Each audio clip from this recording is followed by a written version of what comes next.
turma, como vocês estão? Espero que estejam bem. Bem-vindos a mais uma aula de ciências. E hoje nós vamos falar sobre substâncias puras e misturas. Vamos lá? Lembrando que esse material, esse conteúdo, vai estar no capítulo 2 do livro de vocês, caso vocês queiram conferir depois e estudar um pouco mais. Primeiro ponto é que todos os materiais, que estão ao nosso redor, eles são compostos de substâncias. Ok? Vocês aprenderam que os materiais, eles passam por transformações. Professor, o que é material? N, madeira, aço, enfim. Então, todos os materiais são compostos de substâncias. Alguns têm só uma substância e outros têm uma mistura delas. E vale pontuar que a maioria dos materiais que se encontram ao nosso redor são uma mistura de substâncias. Eu vou trazer aqui um exemplo prático para a gente visualizar, para facilitar um pouco mais o entendimento. Bom, esse material, ele não está muito ao nosso redor, porque eu mesmo nunca vi um diamante pessoalmente. Mas, enfim, o diamante, gente, ele é um exemplo de substância pura. Por quê, professora? Porque o diamante, ele é formado por uma única substância. Ok, uma substância pura é quando ele só tem uma substância. Vou trazer mais um exemplo, o cano de cobre. O cano de cobre, ele também é uma substância pura. Por quê? Porque ele é formado de apenas uma substância, o cobre. E agora, gente, eu trago aqui para vocês um enigma. E aí, eu coloquei duas imagens. As duas são água, não é verdade? A primeira, representa a água pura. A segunda representa a água mineral. E aí, você acha que essas águas aí, elas são substâncias puras ou misturas? Lembrando, a água, na sua substância ali natural, por exemplo, quando a água cai da chuva, ela é considerada uma substância pura. Por quê? Qual é a base da substância dela? O H2O. Porém, essa água que nós utilizamos no nosso dia a dia, ou água mineral também, ela é uma água que ela é tratada. Ok? Por exemplo, a água que nós bebemos, que vem, encanada, essa água ela precisa passar por um tratamento. Então, usa cloreto de sódio, que a gente chama de cloro, e várias outras, substâncias ali para poder limpar aquela água. Então, como a gente poderia considerar a água uma substância pura ou uma mistura?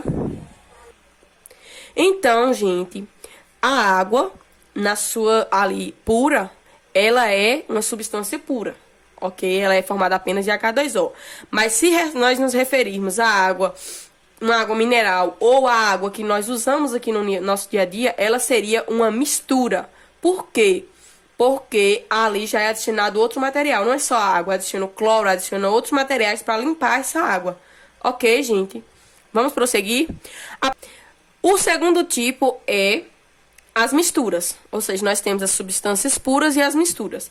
Como nós podemos classificar as misturas? Em dois tipos, as misturas homogêneas e as misturas heterogêneas. Ok, gente? Eu trouxe aí nessa imagem dois exemplos. Uma é heterogênea e a outra é homogênea. Até na letra I eu deixei um jogo. Por quê?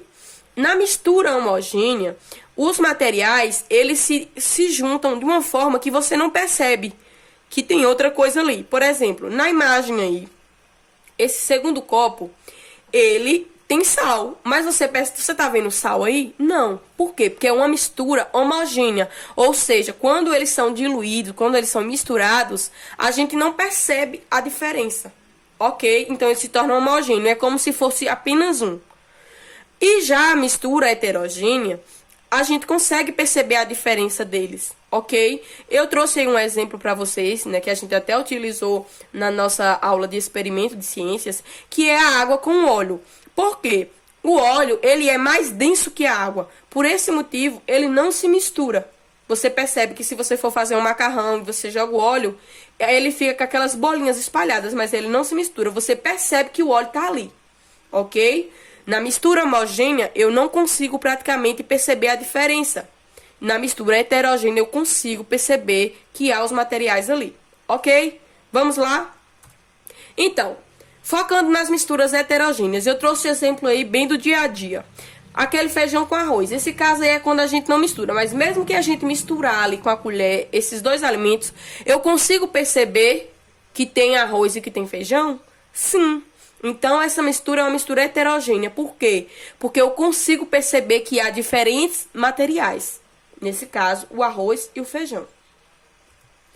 E a próxima, eu trouxe outro exemplo bem do dia a dia, que foi um cafezinho.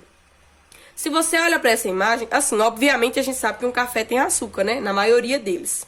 Mas se você olha para essa imagem, você consegue perceber que tem açúcar nesse café? Você consegue ver o açúcar?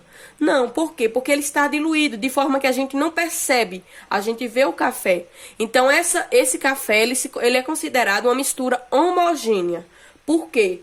Porque a gente não percebe a diferença. Eles se misturam que parecem ser apenas um. Certo, turma?